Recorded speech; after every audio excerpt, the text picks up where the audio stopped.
maa ngi leen di nuyu sama mbokki député yi sama doom yi maa ngi leen di nuyu nuyu bu wér di am kontaante ak mbégte ci yéen ngeen doon xale yu yaru te gone bu yaroo loxoom set dina mën a bokk ku mag sama toogaay bii nag di toogaayu kilifa toog ci sama kanam njaboot gii di wax di woote nag wàllu maa ngi woote wàllu ci kilifa diine yi ak kilifa aada yi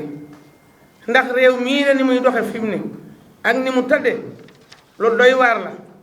lu jaaxal askan wi lool ndax réew jàmm a ko yor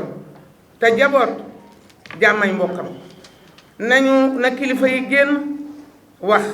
kilifa diine yi wax kilifa aada yi wax ndax kilifa loolu rekk lay jariñ ci dëkk cim réew ndax kat lii de jëmut fu baax ndax mag mën naa mun di waaye bu dina am foo xam ni boo ko fa toppee ba mu yegg fa dina taxaw te bu taxawee loolu mën naa ñàkk bañ a jur jàmm kon nag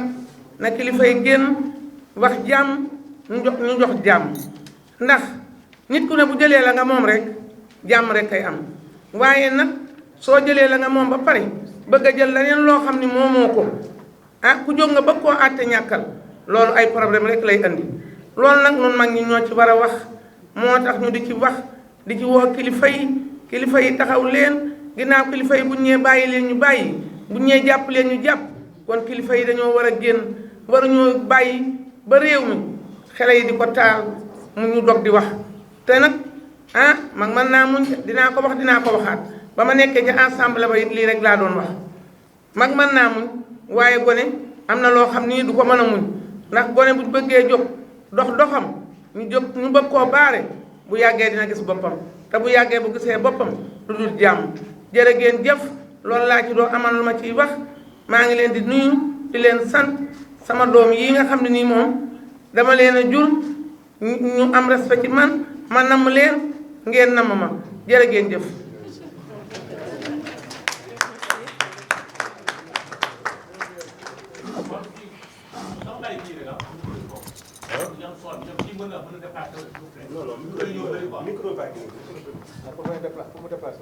waaw mu ñëw. C'est bon, hein?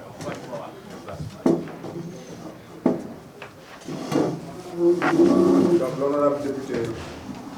Roch Issa, la version en français. Honorable. Merci beaucoup. Monsieur, Madame les journalistes, merci d'être là. Nous saluons de passage aux Sénégalais qui sont en train actuellement de nous regarder. Le groupe parlementaire Yewwi Askan Wi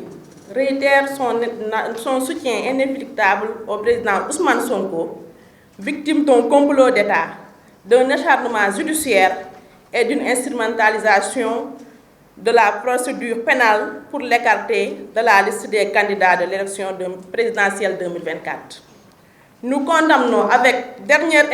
dernière énergie l'ordonnance de renvoi décidée par le juge d'instruction alors que l'extrême fragilité des accusations militaires en faveur d'un non-lieu. Malheureusement, les comploteurs refusent d'admettre l'échec de leur funeste plan visant à aménager un boulevard pour le troisième mandat illégal et illégitime du président Macky Sall en 2024. Cette folle ambition du candidature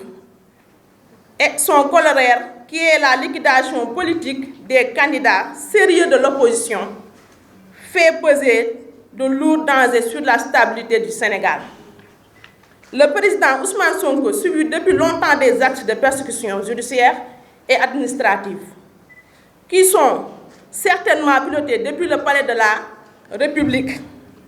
En effet, la folle machination judiciaire qui a privé Karim Wade et Khalifa Ababacar Sall de leur droit d'éligibilité s'est emballée à nouveau pour broyer de l'opposant et de faire du président Ousmane Sonko sa prochaine victime sacrificielle sur l'autel de la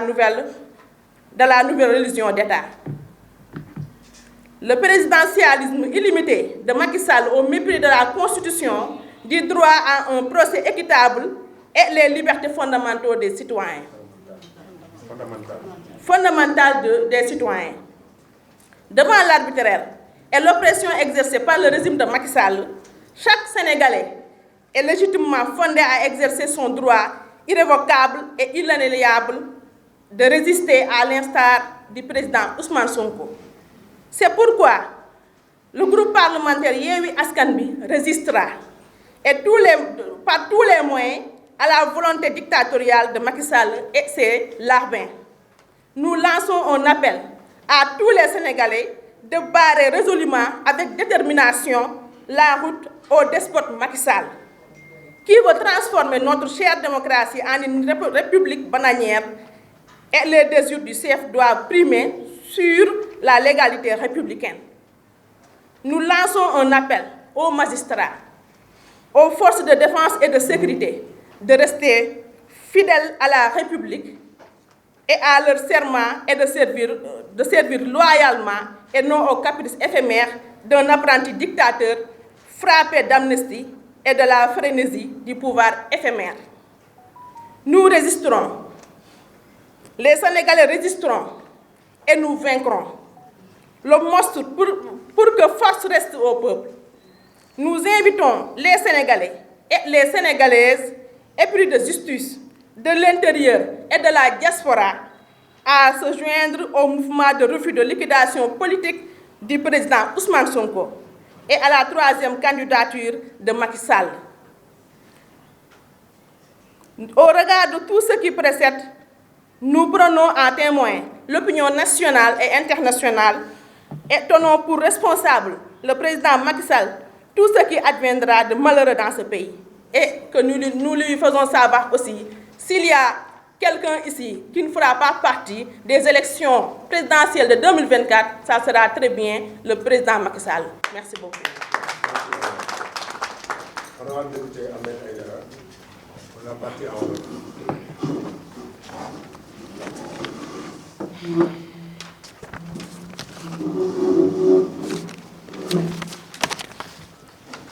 waaw asalaamaaleykum wa rahmatullah nuyu nañu taskatu xabaar yi nga xam ne ñëw nañu fekkee tey ndaje mi dox ci diggante député groupe parlementaire Yewwi Askan Wi ak presse bi nuyu itam sénégalais yi nga xam ne ñoo ngi ñuy déglu ak di ñu seetaan groupe parlementaire Yewwi Askan Wi nag tey jëlee la gën a taxaw ngir wane ne ñu ngi jàppale président Ousmane Sonko ci nii ci nee ci saayir ak ci baatin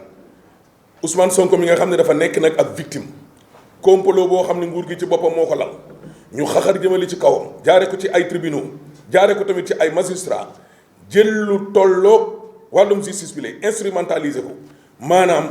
te du kenn ku dul palais ba Macky Sall ak seenu gàngoor di leen sant ñuy buur di buum ak a yàq te lii lépp dara waralu ko lu dul génnee Ousmane Sonko ci liste candidat aux élections présidentielles 2024 te loolu du am tey te du am ëllëg ba tax na député Yewwi Askan Wi de ñi ngi taxaw naqarlu jëf jii nga xam ne moom la àttekat bii di juge d'instruction bi def maanaam ay tuuma yoo xam ni yu ñàkk fayda la dara waru ci woon a jóge lu dul ab non-lieu ñu seetal Ousmane Sonko gas suul yemale fa coow la mu ne déedéet nañ leen ko dem àtte ji ko ngir xeex ko malheureusement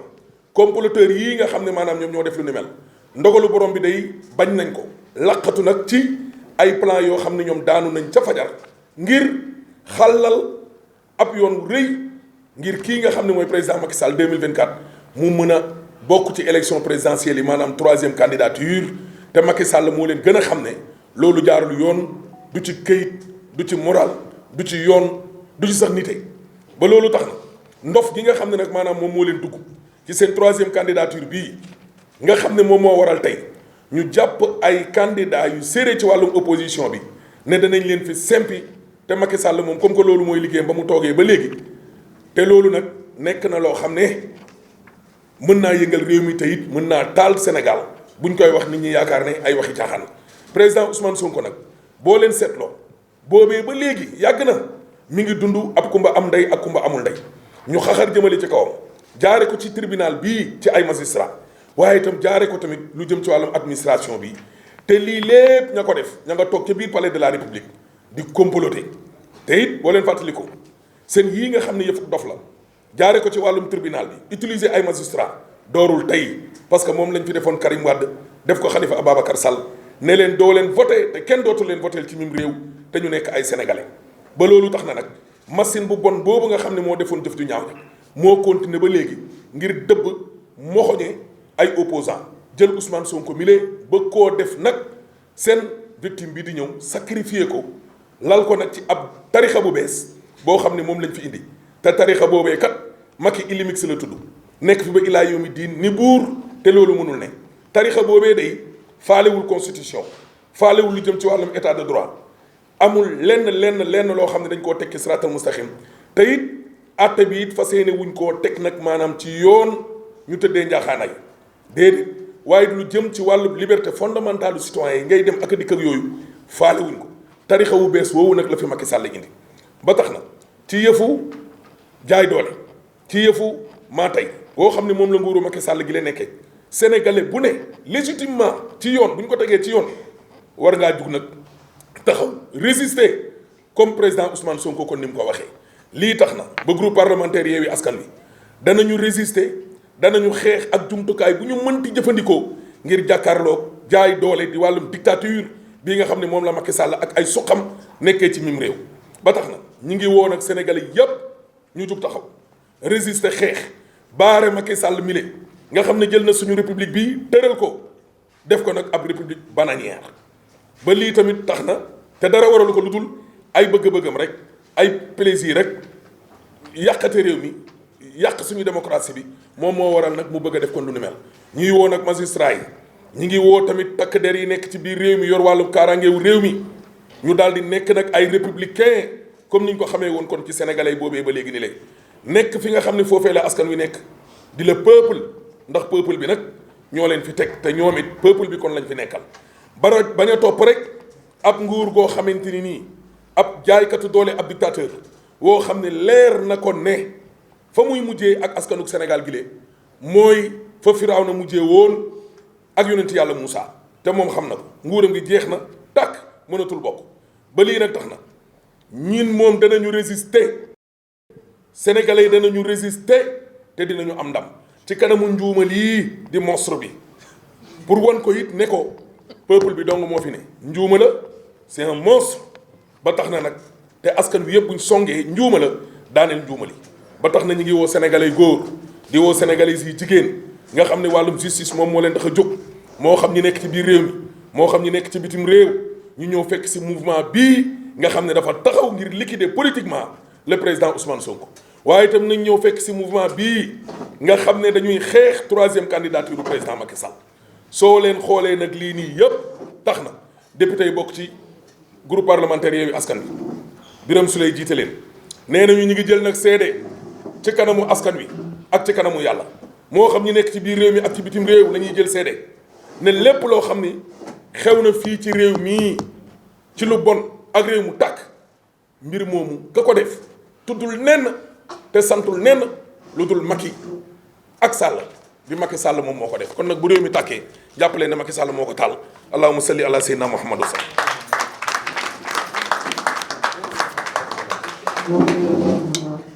Le président Birame Souleye Diop donc va prendre la parole.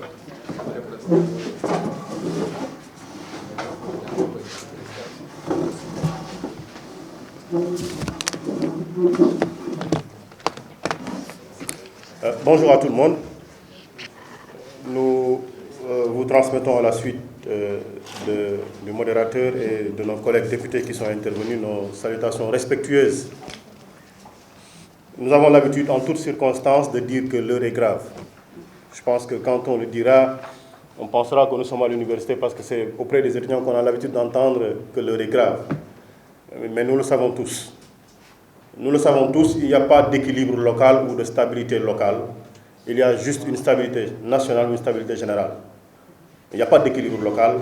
il n'y a pas de stabilité provisoire ou de stabilité pour quelques personnes. Je le dis parce que c'est à la suite donc des appels qui viennent d'être faits en français et en wolof. Je le dis bien. Tous ceux-là qui, en 2022, et lors des 2 dernières élections, ont voté pour la coalition Yewwi Askan Wi, doivent se tenir debout pour que le sens du vote qu'ils ont donné lors des élections locales et qui a été confirmé majoritairement et parfois multiplié par 4 ou par 5 lors des élections législatives, cette volonté-là ne doit ni être kidnappée,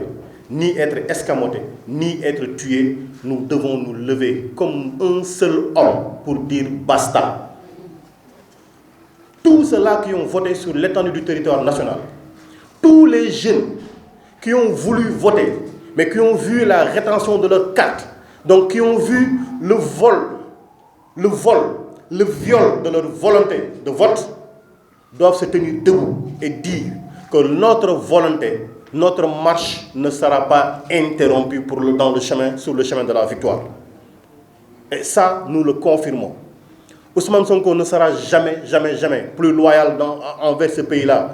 que nous. Nous allons à sa suite le soutenir tous les leaders de la coalition et dire simplement que ce chemin qui a été choisi par la justice, nous ne nous y rendrons pas. Et les menaces n'opèrent pas. Parce que nit ki bu ko dara deseetul bàmmeel dong moo ko dese jënd bàmmeel moo des ñëpp jënd nañ seen bàmmeel ba noppi pour mu leer loolu nag il y a d'autres choses qui sont à côté de ça et qui en rajoutent à cette sauce-là. Et de ces éléments-là en fait partie la sortie de celui qu'on appelle pompeusement l'ex-procureur, mais qui pour moi est une déception pour l'administration. Monsieur Bassirou Gueye. Monsieur Bassirou Gueye est intervenu hier pour faire quoi? Monsieur Bassirou Gueye est un acteur du procès. Il a été procureur. Il a instruit à charge. Il a tout fait pour que ces charges-là soient créées, manipulées. S'il fallait parler d'un lieu de crime, c'est un lieu de crime qui a été souillé par les interventions ininterrompues de Bassirou Gueye. Et c'est lui qui, comme un justicier, vient ici encore, parce qu'il est aujourd'hui hors de ce procès-là, il revient encore pour charger à côté. Il est là-dedans, il charge, il est dehors, il charge. Mais sa haine de Ousmane Sonko ne s'explique nullement. Et la haine n'est jamais un bon conseil. Voilà pourquoi tout ce qu'il a fait hier a été contre lui. Et je parie que Macky Sall est en train de l'insulter, puisqu'il passe aussi son temps à insulter d'ailleurs. Il est en train de l'insulter parce qu'il a passé son temps aussi à dévoiler l'exactitude, l'effectivité du complot. Mais c'est des cancres. Ils peuvent utiliser tous les moyens, mais comme c'est des cancres, leur crime ne sera jamais parfait. Et il a passé son temps à démontrer que leur crime n'est pas parfait. Il reconnaît qu'il y a 2 rapports. 2 rapports. Il reconnaît donc qu'il y a 2 rapports. Un premier rapport qui a été déposé, un deuxième rapport qu'il a souillé et sur lequel il aurait demandé à ce que des images qui peuvent assurer la preuve des infractions retenues contre Khady Ndiaye soient confirmées. Et voilà pourquoi ils sont allés chercher des images obscènes. Ils l'ont mis dans ce dossier-ci. Ils n'ont rien à craindre. Ils n'ont rien à craindre parce que la vérité se fera jour. La manipulation, elle est terminée. Le mensonge est terminé. En tout cas, s'il faut parler d'un procès, le procès, le peuple l'a déjà fait. Et si la justice est rendue au nom du peuple, on ne peut pas dire ce que le peuple n'a pas décidé. La volonté du peuple, elle est claire. Les informations sont précises et claires. On n'attendait qu'un non-lieu. Ils ont décidé d'aller en procès. Ousmane Sonko, Inch'Allah. Et aujourd'hui, il se retourne pour accuser le commandant Mbengue. Il a bon dos, le commandant Mbengue. Et il ne peut pas parler. Lui, il parle parce que c'est sa famille qui lui a dit. Lui, il parle parce que sa famille lui a dit, on dit des choses sur toi. Il a passé, lui, son temps, pendant tout le temps qu'il a été là, à faire des choses contre Ousmane Sonko. Alors, Ousmane Sonko ne parlera pas. Mon ligne de Ousmane Sonko, mon yes, mon tek, mon stoïque, courageux, déterminé. Mon lili rek mu gën di lapi di ñak di toy di lu ne mu koy wax. C'est pas sérieux. C'est pas sérieux. Ouais nak li ñu wax basta. Et lolu ça rentre en droite ligne avec ce qui est en train de se passer avec le rapport Force Covid. Parce que nous, le groupe parlementaire, Yewwi Askan Wi, nous avons saisi le procureur général de la Cour des comptes. Parce qu'après le document qui avait été déposé par des députés, notamment pour la mise en accusation, ensuite, un autre document qui a été déposé pour l'installation de la Haute Cour de justice, le président de l'Assemblée nationale a décidé de faire le mort. Et je précise à l'attention de ceux qui sont en train de nous écouter que les 2 dernières réunions du bureau de l'Assemblée nationale convoquées ont été convoquées. La première, c'était pour la liquidation de Massata Samb et de Mamadou Niang. Entre cette date et la date d'avant-hier où nous ont convoqués pour information, une convocation que nous avons reçue à 17h la veille de la réunion, c'était pour liquider Mimi Touré. Entre ces deux, il y a une foultitude de documents qui ont été déposés, de questions écrites, de questions orales, de propositions de loi, etc. Tout cela a été déposé. Le bureau de l'Assemblée nationale n'a pas été convoqué. Il nous convoque, c'est pour nous informer qu'il a déposé un procès-verbal contre Massata Samb et Mamadou Niang. Il nous convoque, c'est pour nous dire information. On vient ici, mais non, c'était pour constater la déchéance du mandat de Mimi Touré. Même dans ça, ils font de la manipulation. Sans honte, sans vergogne. Et ils le font au cœur même de l'Assemblée nationale. Et ils nous disent Constitution. Et ils nous disent règlement intérieur de l'Assemblée nationale. Et ils savent pertinemment qu'ils sont en train de violer et la Constitution et le règlement intérieur de l'Assemblée nationale. Ils le savent pertinemment. Mais nous leur avons dit, vous êtes majoritaire. Faites ce que vous voulez. Faites ce que vous voulez, vous êtes majoritaire. Tant que vous le pouvez. Demain, prenez le mandat de Birame Souleye. Demain, prenez le mandat de Ayib Daffé. Demain, prenez le mandat de quelqu'un d'autre. Allez-y. Mais il y a un moment où il faudra s'arrêter et ils s'arrêteront. Il y a un moment où il faudra s'arrêter et ils s'arrêteront. On a vu des dames argumenter contre Mimi Touré. Moi, je n'ai aucune considération pour Mimi Touré. Je le dis tout de suite. Je n'ai aucune considération pour elle. Elle a passé son temps à insulter Ousmane Sonko. Elle a passé son temps à l'accuser de violeur. Mais, devant les forfaitures, nous, on se tient toujours debout. Et voilà pourquoi, nous, le groupe parlementaire, on est à côté d'elle. Demain, quand on l'aura restaurée dans ses droits, je ne lui dirai pas bonjour parce que ce n'est pas mon ami. Je n'ai aucune considération pour elle. Mais devant la vérité, nous tous, on se tient debout pour restaurer la vérité, pour restaurer la démocratie et pour dire que la contradiction ne peut pas être source d'inimitié. Et ils nous ont dit, comme exemple, le cas de Cissé Lo, le cas de Mbaye Ndiaye. Mais Macky Sall, quand il est arrivé au pouvoir, il a considéré que cette radiation-là, cette déchéance du mandat de Moustapha Cissé Lo et de Mbaye Ndiaye n'était pas conforme. Ils ont reçu 165 millions de francs. Et aujourd'hui, donc, demain, quand Mimi Touré retournera peut-être, on lui reversera son 165 millions peut-être. À quel titre Moustapha Cissé Lo a été dédommagé? À quel titre Mbaye Ndiaye a été dédommagé? Mais voilà ce que nous avons. Quand vous êtes avec nous, faites ce que vous voulez, il ne vous arrivera rien du tout. Mais à partir du moment où vous êtes face de nous, on va vous écraser, on va vous insulter, on va vous calomnier, on va vous menacer. Gatsa, gatsa. Et je dis, donc, nous, on a saisi sur l'affaire des fonds force Covid, le procureur général de la Cour des comptes. Nous lui avons écrit une correspondance pour dire que puisque l'Assemblée nationale ne veut pas faire son travail, vous, on demande à ce que vous entrepreniez les poursuites devant la Chambre de discipline financière contre ceux qui ont géré les fonds force Covid. Parce que,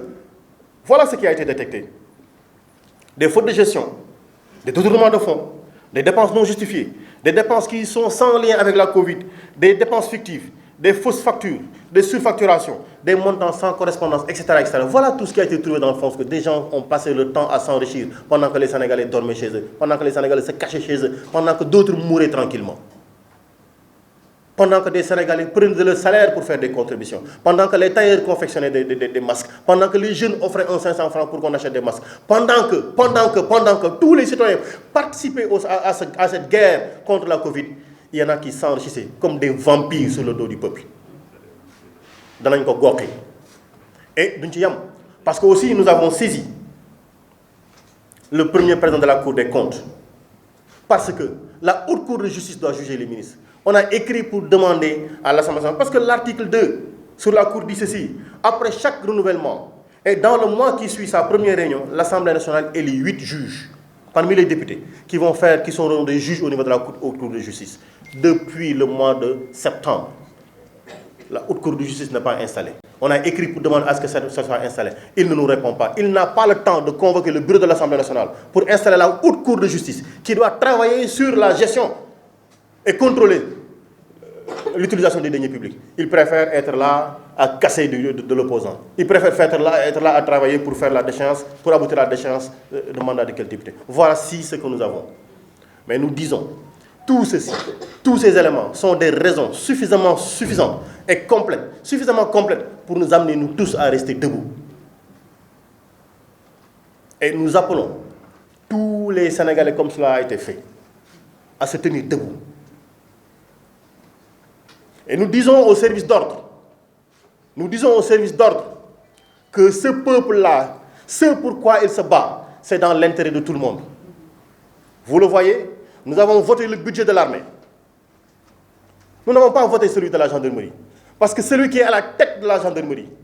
est un acteur de tout ce qui se passe contre le peuple. Mais nous disons, le peuple reste le peuple souverain. C'est lui le patron de l'armée. C'est lui le patron de la gendarmerie, c'est lui le patron de la police, et c'est lui le patron des pouvoirs, qui n'arrive plus à se séparer. Parce que là, la Cour des comptes a fait un travail rigoureux, des ministres ont déclaré que ce sont des militants de PASTEF. L'OFNAC est en train de faire son travail, ils ont dit que les couleurs de l'OFNAC, ce sont les couleurs de PASTEF. Donc des couleurs de la coalition Yewwi Askan Wi. Mais dans ce pays, quand on est juste, on appartient à Yewwi Askan Wi. Mais le seul procès qu'on nous fait, c'est vouloir nous tuer.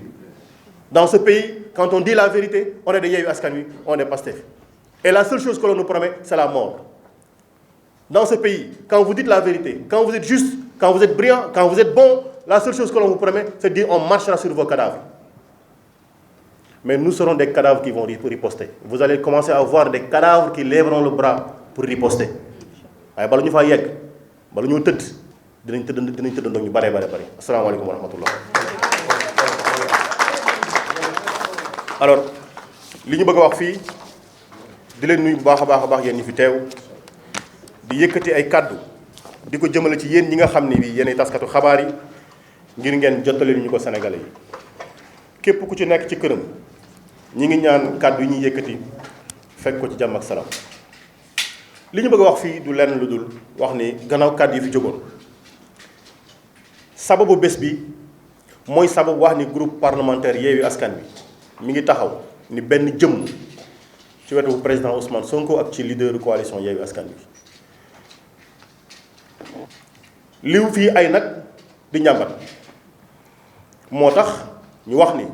yéen ñi nga xamante ni bii atum 2022 bi ñu génn ñaari élection yi ñu romb yéen a voté woon pour Yewwi Askan Wi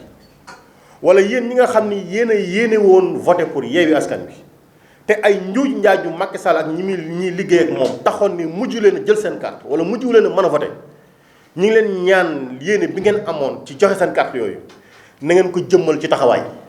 yéen ñi voté woon taxaw leen yéen ñi amoon yéene voté taxaw leen ndax li mu bëgg mooy du lenn lu dul kii di dox jëm ci moom mu nasaxal ko nee na du nekk candidat comme ni mu tàmmi di ko def waaye li ñuy wax mooy ñun de daanuñu taxaw Ousmane Sonko bu defee testament dañuy def suñu testament ni moom fu mu tëdd ñu bokk fa tëdd ak moom waaye danañ ko xeex ba mu mat sëkk. ñu ne dafa am ñoo xam ne ñoo war a wax jëm ci wàllu woowu ki ci njëkk a wax kan la gannaaw toute cette manipulation tàppale bu rëy bi ñu nekk ci réew mi Bassirou Gueye mooy génn lan la Bassirou Gueye di wax Bassirou Gueye nee na moom day dafa génn di wax parce que ay mbokkam ñoo ko wax loo ndax dañ ko wax lu ko naqari waaw ki nga xam ne bi dañ koo ŋànk seex ko ticc rek bañ koo yàbbi 2014 ba tey jii li ñuy wax ci moom kon moom nu mu war a def moom xanaa ko Ousmane Sonko moo ko gën ndax moom mi ngi tappale jëmale ci Ousmane Sonko keneen ak keneen di tappale ñuy fay ay nit ñu tappale ñuy fay keneen ak keneen ñuy tappale góor ak jigéen di tappale jëmale ci Ousmane Sonko mu ne zëm taxaw jàkkaarloo ñoom di leen xool di ree di def li ko war di dox jàkkaarloo ñoom moom kenn tudd ko lu dul ne da ngaa dugal ay photo lañ ko wax loolu kese mu crise jaawale karawaat nuroog fantomas ñëw di ñaq lu ne mu wax ko nee na dafa boole dal ak xadar wax leen ma nu mu mën a ànde dal ak xadar waa ji c'est un comédien quoi sérieusement non sérieusement moom nee na dossier bi ñaari rapport jam moom moo ko wax xam nga moom bi muy ñëw dafa bëggoon setal dara la bëggoon def mais il a passé son temps li mu ko def yëpp temps bi mu nekk foofu di wàcc yëpp wàcc bi dul jeex xam nga lu mu fa wax c'est un complot contre Ousmane Sonko man Bassirou Gueye je le confirme taxuma ci Abdou Mbengue la c'est ce qu'il a dit gis nga conférence de presse bu Bassirou Gueye nii lañ koy tënkee li ma fi wax yëpp xam nga lu muy tekki complot la taxuma ci Abdou Mbengue la jeex na lu nga ci war a dégg loolu la ñaari rapport Ousmane Sonko rapport bi mu yor ak ñoom rapport bi ñu yor rapport bi Ousmane Sonko yor wala bi ñu jàpp ne moom la ñu yor rapport bi génnoon dem moom moo ko dëppluwaat ne nañ wuti luñ ci sos loo luñ ci sol loo xam ne day tax bu ñu bëggee daaneel soxna Khady Ndiaye ñu daaneel ko ci lañ ci dugal ay photo lii de la ak lan capitaine Touré wérul capitaine Touré mais formé à l'ENOA école nationale des officiers d'actifs xel jom ak fit di seen devise Bassirou Gueye formé à l'ENA mu taxaw nee na école ENA boobu ñoo formé koo xam ne kii dof la mais ça c'est une insulte à une institution c'est une insulte à l'armée Bassirou Gueye moo taxaw di daggal ay saaga jëmale ko ci armée bi parce que ñoo formé nit ku taxaw wax la mu wax jëf la mu jëf di ko def ay at kenn mos ko ci laaj demande d'explication mu am ci taxawaay ba ca war teg këyit Bassirou Gueye nee na waa ji dafa dof loolu du ma ci sori leneen li ñu ciy wax Bassirou Gueye dafa nekk ci dossier bi def ci lim ciy def ñu déposer plainte contre lui Macky Sall bëgg koo làq tax mu jël ko jox ko OFNAC képp koo xam ne kii am nga loo war a déclarer OFNAC tant que Bassirou Gueye mi ngi fa bul déposer ndax saako la jënd lépp luñ ko fa déposer dina ko def ci saako boobu yóbbu ko ci tool yi gas ko suul bu fa kenn déposer dara ndax la mu nekkee woon fee lay nekk fii kooku moo génn ci dossier bi def conférence de presse mais li mu def il a violé l'obligation de réserve ndax dossier bi jeexagul te moom da cee wax da cee bind da cee def instruction mu tey mu ñëw def conférence de presse di ci wax xanaa da ngeen a fàtte kaw juge Téliko bi mu commenté décision bi ci CEDEAO da ngeen ko fàtte qu'est-ce qu'on lui a fait mais Bassirou Gueye peut parler pendant des heures et des heures et des heures mais puisque ñoom la jàppoon ni moom la ñuy défendre dara du ko ci fekk voilà le pays dans lequel nous sommes boo ànd ak ñoom tout est permis lu ne mën nga koo def ci dëkk bi mais bis boo juwoo taal ak ñoom sa bakken mi ngi ci xottu gerte lii mooy dëkk bi beneen bi liñ ci mën a wax mooy ne woon na il n'est pas venu pour charger quelqu'un ñaata yoon la ko répété ci conférence de presse bi li muy tekki il était venu pour charger mais dafa mooy li mu tiir yëpp seen kaw la dal maanaam il a marqué des buts contre son camp own goal waaw dafa dugal ci ay camp contre ñoom la plaidé leneen li mooy l'affaire Mimi Touré Assemblée nationale ñoom ñoo woote réunion d'information ñu ngi jot convocation bi 17h suba réunion 16h information lañu bind comme ordre du jour ñu dem ñu wàllu xam c'est pas des informations ils ont voulu un vote sur la déchéance des droits et ils l'avaient fait avec Massata Samb ak Mamadou Niang président Assemblée nationale bii nag mooy nit ki nga xamante ni kii saa yi si wooyee bureau Assemblée nationale pour dàq député la en tout cas ñaari yoon yi ñu mujjee woo yëpp benn bi ci lañ jaari tëj Massata Samb ak Mamadou Niang ndax procès verbal ba mu def te bind nañ ko lettre pour contester son procès verbal bind nañ ko lettre pour demander une résolution pour ñu suspendre cette procédure là mu ne tekk tekkaaral ci diggante bi ay questions écrites ma nga ci kaw table ay questions orales ña nga ci kaw table ay propositions de loi ña nga ci kaw table ak yeneen bataaxal yoo xam ne ñu ngi ko déposé ci kaw table mu ne zëmm ni xeer waaye barki démb ñi ngi dégg benn président de groupe bu koy remercier ci ni mu gaawale dossier bi waaw dossier yi nga xamante ne bi moom la ñun di indi ma nga toog ca taabalam di nelaw mais dossier bi ñu bëgg a dàqee Mimi Touré moom ala kulli xaal dañ koy faj lañ koy def ci diggante xeex xipp lay doon. ma wax ko mu leer ñun groupe parlementaire Yewwi Askan Wi man Birame Souleye aw ma benn considération benn estime bu may am ci Mimi Touré man benn leader laa am moom laa gëm kooka saaga dama jàpp ni saaga nga ma kooka xas dama jàpp ni xas nga ma. elle a passé son temps ci campagne bi ñu weesu di daggal Ousmane Sonko lépp lu mu yaakaar te accusé na ko moom ci procès boo xam ne yoonam nekku ci nee du wax ak moom lu dul ni dafa dem wuy ji yoon ba noppi. loolu doyoon na pour bañ ci wax lu ñu wax mais ñun xam la moo ñu intéressé la restauration d'une démocratie même dans l'adversité on doit être élégant et être adversaire taxu ñu nekk ay noon moo tax ñun dañuy taxaw pour wax ni lii ñu bëgg a teg Mimi Touré ñun d'accorduñ ci tey d'accorduñ ci ëllëg disposition yi ñuy wax du dëgg wérul ndax ñoom ñoo ko démissionné elle n'a pas démissionné ñoom ñoo ko démissionné ba noppi ñu fàttali ne Moustapha Cissé Lo dañ ko wàcce woon jël mandat député moo daloon Mbaye Ndiaye mais ñoom bi ñu ñëwee dañoo considéré ni loolu ñu leen defoon ndax dañoo génnoon parti loolu ñu leen defoon wérul ci yoon dañu leen a dédommagé jox leen ku ci nekk 165 millions loolu presse bind na ko wax kon ñoom li ñu def tey fu ñu ko teg ci lan lañ ko teg ñoom ci lan lañ ko teg te du jeex gis nga lii nii du jeex ëllëg ci Birame Souleye lañ jëm gannaaw ëllëg ci keneen ak keneen lañ jëm du jeex mais li ñu wax barki démb président Assemblée nationale nee nañ ko lii ngeen nekkee woy leen ci ndax yéen a fi ëpp waaw ñoo fi ëpp nag parce que ñoom rek la woon waaye léegi am na ñeneen ñu leen jàppale du dëkk joxe mu tuut mais am na ñeneen ñu leen jàppale di leen voter mais amul problème nañu def lu leen neex ñoom ñoo appauvant nañu kaj bal ba mu génn terrain bi waaye léegi mu jeex incha allah li ci mujj nag mooy li xewoon ci wàllu force Covid bi waxoon nañ ci Guy Marius Sagna déposé wu na lettre ci table présidence nationale pour wax ko nañu samp tribunal attekaay boobu ñuy wax haute cour de justice ndax mooy atte jëwriñu réew mi bu ñu ko déposé ba tey jii tontu amul te charte réew mi moo wax ni bu ñu installé assemblée nationale weer bi ci topp war nañoo installé le premier président de la cour suprême le président ak 8 attekat yi nga xam ne ay député lañu mais dañuy bokk ci haute cour de justice bi depuis septembre octobre war nañ ko def novembre décembre janvier ñi ngi dugg février bind nañ ko faale wuñu sax ñaareel bi résolution de mise en accusation bépp ministre boo xamante ni bi da nga tax ci mbir mi nañ la woo ci kanamu fi ñu la war a woo ci haute cour de justice boobu ñu mel ni xeer li ñuy wax yëpp naan dañuy wax naan ñu instruire ils ne vont rien instruire dara la ñu dul instruire li ci topp mooy ñun dañoo bind le procureur général de la cour des comptes parce que gannaaw ministres yi dafa am ñoo xam ne c'est des gestionnaires de deniers publics yoo xamante ni duñu ay ministres ñooñu la chambre de discipline financière moo war a wax ak ñoom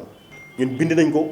le procureur général de la cour des comptes pour wax ko na saisir la chambre de discipline financière pour ñooñu xam dañ leen ciy tudd ñu ñëw seetal seen bopp wala ñu tax ci rëbb yamuñu foofu de dañoo dem suñu bopp wax ak